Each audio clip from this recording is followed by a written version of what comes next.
కాపు ఉద్యమ నేత ముద్రగడ ఎట్టకేలకు ఆమరణ దీక్ష విరమించారు. రాజమహేంద్రవరం ప్రభుత్వాసుపత్రి నుంచి కాపు జేఏసీ కోరిక మేరకు కిర్లంపూడి చేరుకున్న ముద్రగడ అక్కడ తన నివాసంలో నిమ్మరసం త్రాగి దీక్ష విరమించారు. తుని ఘటనలో రిమాండ్ నుంచి బెయిల్పై విడుదలైన 13 మంది నిందితులు ముద్రగడ దంపతులకు స్వయంగా నిమ్మరసం తాగించి దీక్ష విరమింపజేశారు.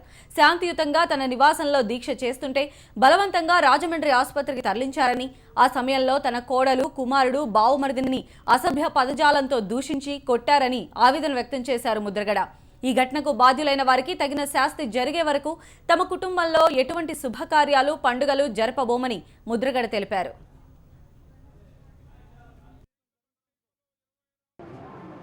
బహుశా ఏ రాజకీయ నాయకుడికి ఆ కుటుంబానికి ఇటువంటి అవమానం జరిగి ఉండదు అనుకుంటున్నానేనండి.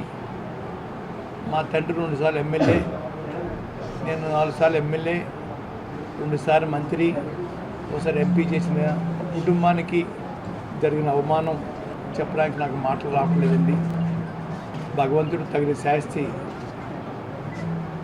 తగిన పనిష్మెంట్ ఇస్తారని ఆశతో ఎదురు చూస్తూ ఉన్నాను.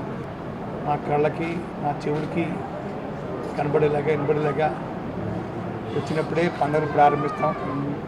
అంతవరకు పండుగలు చేసుకోవాలని కోరిక చచ్చిపోయిందండి.